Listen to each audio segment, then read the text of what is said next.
It is finally time to set the record straight and do a Q&A. For the first time in my YouTube career, let's get into it.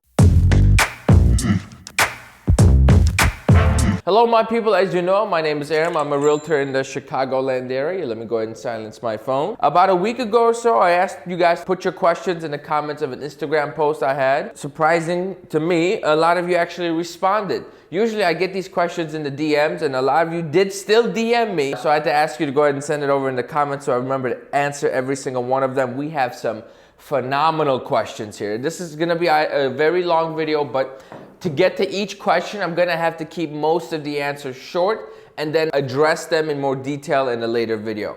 Now, some of these I've actually already done a video on, but a lot of you new subscribers probably haven't scrolled that far past. So if I have done a video on it, I will answer it and then I'll go like this or like this, and then the video will appear wherever I point, hopefully, and then you can feel free to click and get a more detailed answer. Oh, please, if you have any more questions, if you like the video, if you have any thoughts, feedback, please leave some comments in the comment section below. Like the video, subscribe if you're not subscribed.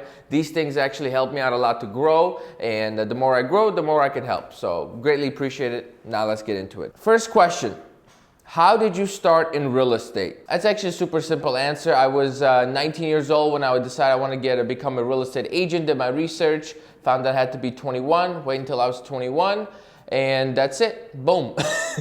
Went to the licensing course, got my license, and I became a real estate agent. And then I will check something here that says why I became a real estate and why I got into real estate. That'll probably answer your question right there. Thank you for asking. Oh, that was by Anthony YV. Agent Jason J, what's up brother, asks, what's the hardest objection you almost didn't overcome, but did? For me, the hardest objection was always the commission. For me, I don't know what it is about the commission that something I couldn't always, because I wouldn't lower it, so it's not something I could negotiate. So I had to get them at 6%. But I was able to overcome it in my first year. I did get all my listings at 6%, so I guess that's good. Somebody said, nah. Okay, appreciate that, Brandon. Thank you. Oh, we got a good one right here, folks. How did you get so handsome? You know, I put a voicemail out to God about that one. Next question, Greg. Greg asks, I can't say his last name. What do you think the value is of putting out content in the world of real estate, like YouTube, etc.? I think the value is huge because we go from telling I'm a good agent to showing you're a good agent. And also when you're creating content, like I always told you guys in the vlogs, it helps me more than it probably helps you guys, because as I'm diving deep into this and these subjects, it makes me want to have to sit down and think about the things I'm doing wrong. It makes me do research on certain topics that I generally wouldn't have done before. So making content just makes you a better person, and it really helps with your speaking and communication skills as well, because talking to a camera, you kind of get the same feelings as talking to a human being. Christy asks, why is that the biggest apple I've ever seen? Here's a picture of the Instagram post. It was to get attention. Moving on, how long did it take to eat that? Okay, another Apple question. Moving on. McGinnis.Corey, what do you wish you would have known before getting into real estate? And I answered him in the DMs, and I begged him to put this in the comments so I remember to answer this. I wish I knew how simple this game was. I wish I knew. In my first 2 years, even 2.5 years, I've been in this business for 2 years, 9 months. I overcomplicated this business. It is so simple. It's a matter of how many people can you talk to, how many relationships can you have, that's it. The business will just show up. It's that simple. You got people overcomplicating it with like, you need a CRM, a marketing plan, a drip campaign, blah, blah, blah. I mean, I guess it's very helpful things, but at the end of the day, it's very simple. Talk to people and then sell real estate. That's it. How much did you make in 2019 after taxes and split? After taxes and split in 2019, I would make about, I haven't really looked, I think it's $55,000. Question by Amit Gruel00. What are your thoughts on doing real estate part-time? If so, what are some jobs that would be flexible enough to help for providing an income while you just started real estate? If not, what are ways to really amp up the numbers of clients you get? Great question. Do I believe you could do real estate part-time? Absolutely, but there's a little caveat to it. If you're doing it part-time, only if you're eventually planning to go full-time, and that you understand that you're not gonna have your full-time job and then do real estate part-time. That's not how it's gonna work. It's gonna be your full-time job, and then you're gonna have to do real estate full-time. In terms of if you get home at 5, between 5 to 9, even 10 o'clock, you're gonna have to grind. And you have to understand you will be at a disadvantage. Because you see, while you're at work and you can't pick up that lead's phone call or your client's phone call, I'm here in the office doing nothing but real estate, right? So you have that built-in disadvantage, but at the same time, I always say this to everybody, if you're committed to doing something, you will figure it out, you will go through any barriers you need to go through, and you will make it work. So yes, part-time is work, it would just fine. I just don't recommend it for everybody. It's a much slower build up to if you just went full time, but it is less risky. Some of the jobs I recommend, and this is some stuff I've actually done myself, because even in full time, sometimes there's gaps in income, huge gaps in income, right? So what I did a lot that was very helpful for me was drive Uber, because you can start and stop anytime you want.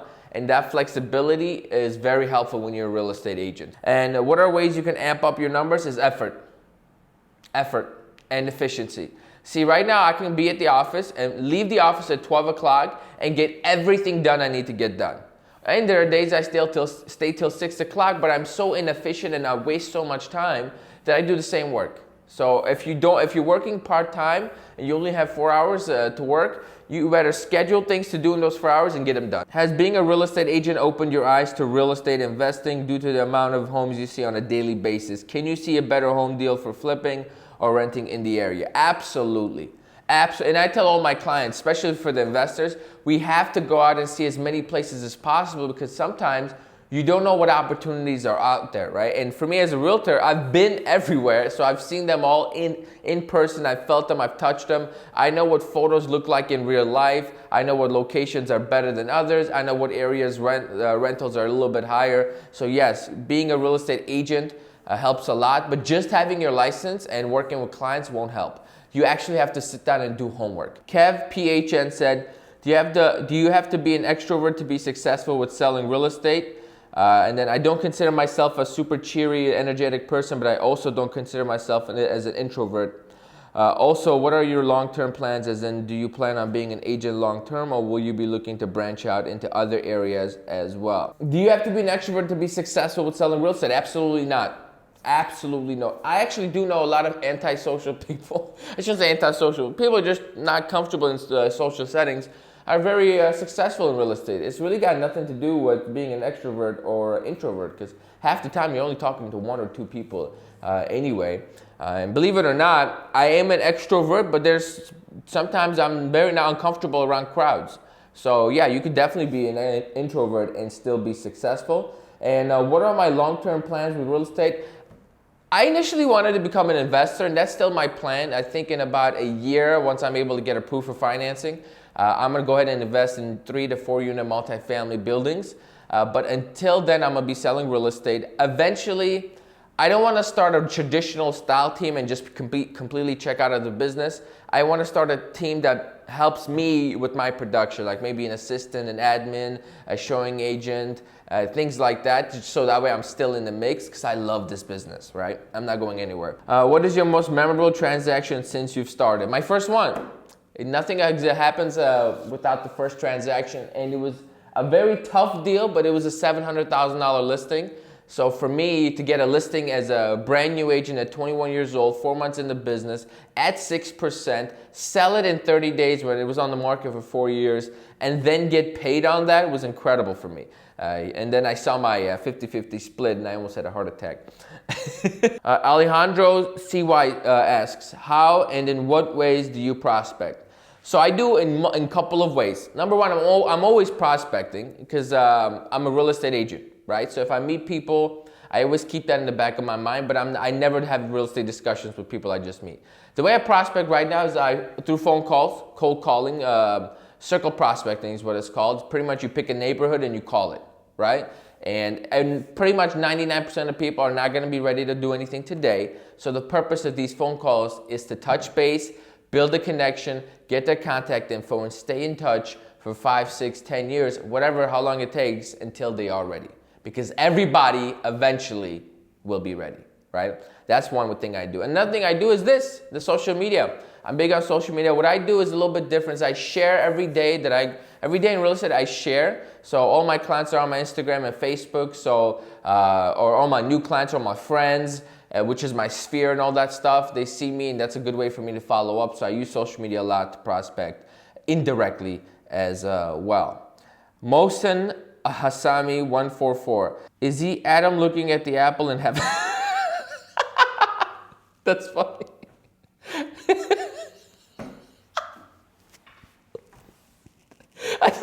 I didn't even read that. Moving on. Alan Ramos 9. Different ways to generate leads when your brokerage doesn't give you any. So just to clarify, no brokerage gives you leads. If they say they do, it's half the time it's BS. Do not build your business based off of what a brokerage it will or will not do. We are self-employed, independent contractors, so it's 100% your fault, your responsibility to get business. Get that out the way. And then different ways you can generate. There's many ways you can generate. You can use your sphere. You could do postcards. You could do cold calling expires. You can cold call for sale by owners. You can cold call circle prospecting like I do. You could do social media ads. You could do Zillow ads. You could do door knocking. There's so many ways that it's talk to people.